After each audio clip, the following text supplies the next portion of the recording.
Hi friends, நாம் இப்போ பார்க்க போகிறது ரொம்பவே சாஃப்டான ஈஸியாக வீட்டில் இருக்கிற பொருட்களை வச்சே பண்ணுற மாதிரி டேஸ்டியான ஒரு பனானா கேக் ரெசிபி தாங்க பார்க்க போகிறோம். வாங்க நம்ம வீடியோக்குள்ளே போகலாம்.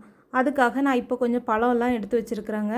நீங்கள் இந்த மாதிரி பழத்தில் பெரிய சைஸ் பழமாக இருந்தால் ஒரு 3 பழம் வரைக்கும் எடுத்துக்கலாம். சின்ன சைஸ் பழமாக இருந்தால் ஒரு 5 பழம் வரைக்கும் எடுத்துக்கோங்க.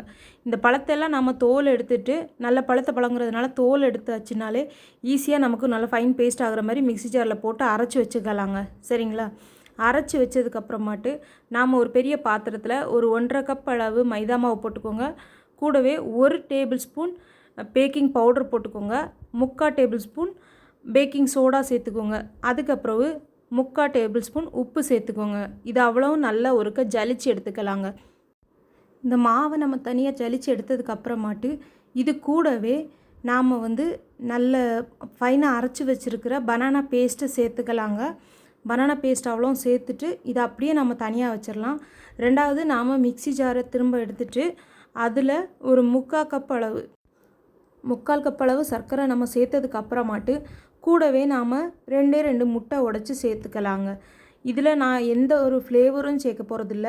இதோட டேஸ்ட்டு அப்புறமாட்டு ஸ்மெல்லுக்காக வேண்டி நான் 2 ஏலக்காய் மட்டும் கூட சேர்த்துக்கிறேன். அதுக்கப்புறம் எந்த ஒரு மணமும் இல்லாத ஒரு எண்ணெய் எடுத்துக்கோங்க, 1/2 கப் அளவு. கூடவே காய்ச்சி ஆற வச்ச பால் ஒரு 1/2 கப்பு சேர்த்துக்கோங்க. சேர்த்துட்டு இது அவ்வளோவுமே நம்ம மிக்ஸி ஜாரில் ஒருக்க நல்லா அரைச்சி எடுத்துக்கலாங்க. அரைச்சதும் இந்த மாதிரி வரும்.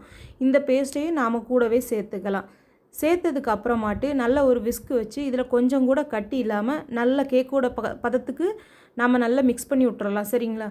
இப்போ மிக்ஸ் பண்ணி விட்டதுக்கப்புறமாட்டு கேக் பேக் பண்ணுற ட்ரேயில் கொஞ்சமாக எண்ணெய் தேய்ச்சிட்டு கூடவே நாம் கொஞ்சமாக லைட்டாக மைதா போட்டுக்கலாங்க. இதனால் நமக்கு பட்டர் ஷீட் போட வேண்டாம். இப்போ இது போட்டதுக்கப்புறமாட்டு இந்த கேக்கோட பேட்டர் எல்லாம் நம்ம ஊற்றிடலாம். ஊற்றிட்டு ஒரு 2 தடவை மட்டும் லைட்டாக தட்டி விட்டுக்கோங்க. இப்போ நம்ம அவன் செட் பண்ணிடலாங்க. ஓடிஜியில் தான் வைக்க போகிறோங்க. இதில் 175 டிகிரி செல்சியஸில் வச்சுட்டு ஒரு 40 மினிட்ஸ் இல்லை 30 மினிட்ஸுக்கு நீங்கள் வச்சாலே போதும். கரெக்டாக பேக் ஆகிடுங்க. இதில் நம்ம பேக் பண்ணி எடுத்த பிறகு பார்த்திங்கன்னா நம்மளோட கேக் இப்படி தாங்க வந்துச்சு. இந்த சைடெல்லாம் பார்த்திங்களா கொஞ்சம் ஆறுனதும் அது ட்ரேயில் ஒட்டாமல் தனியாக வந்துடும். இதை அப்படியே நாம் பிளேட்டில் மாற்றிட்டு நமக்கு தேவையான ஷேப்பில் சூப்பராக பீஸ் போட்டுடலாங்க. பாருங்கள், நம்மளோட ஈஸியான டேஸ்டான பனானா கேக் ரெடி. மறக்காமல் ட்ரை பண்ணி பாருங்கள். என்னோடய வீடியோ பிடிச்சிருந்தா என்னோடய சேனலை லைக் பண்ணுங்கள், சப்ஸ்கிரைப் பண்ணுங்கள், நோட்டிஃபிகேஷன் ஆன் பண்ணிக்கோங்க. தேங்க்யூ ஃபார் வாட்சிங்.